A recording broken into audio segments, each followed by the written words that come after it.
Hvad er astrologi? Det er jo et super godt spørgsmål. Langt hen ad vejen, så er det jo et sprog. Et sprog, der forbinder mennesker. Der forbinder dig som menneske med andre mennesker og med dig og verden.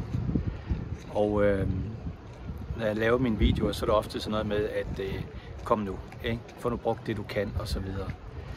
Men husk på, at når vi er børn og unge, især unge, så kan vi jo leve for evigt, og vi kan ikke dø. Og når vi bliver voksne, så bliver vi meget optaget af, at vi skal blive dygtige, og vi skal sikre os.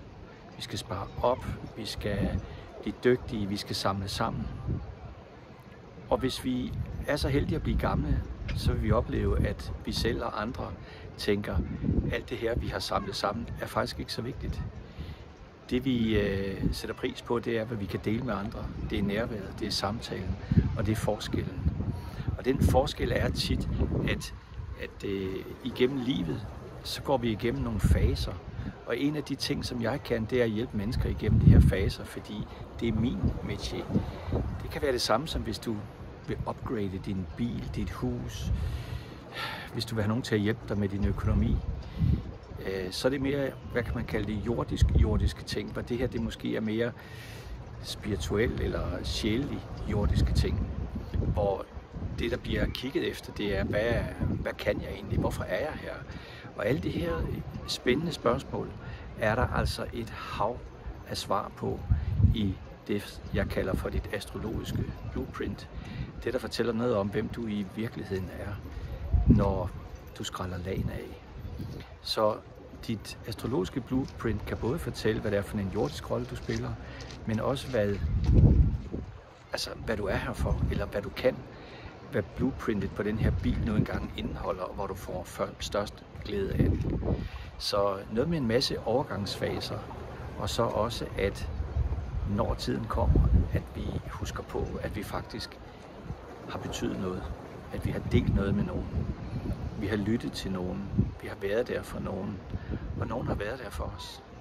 Fordi at the end of the day, som vi ikke ved, hvornår er, så er der muligvis kun det i livet, som vi selv putter ind i det.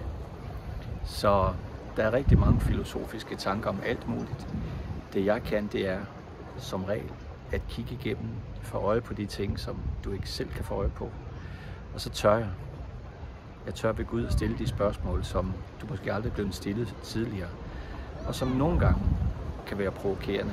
Men selvfølgelig, så stiller jeg spørgsmålene med respekt, men det holder mig ikke tilbage, fordi det er en af de ting, jeg er god til. Dit blueprint, det kan jeg kigge i, jeg kan tale med dig, og har du lyst til det, så kunne du jo starte din egen rejse i dit næste kapitel af dit livs eventyr ved at tale med mig i en halv time. Det er en samtale, hvor jeg spejler dig, hvor du kan høre, hvem du i virkeligheden er, hvad du siger. Og ofte så er det sådan noget med, at det første, jeg får øje på eller hører, det er dit mindset. Hvordan er det, du taler om dig selv, om livet, om andre, om dit job, dine evner osv. Og blot det at ændre på dit mindset, den måde du taler om dig på, så ændrer du dit liv.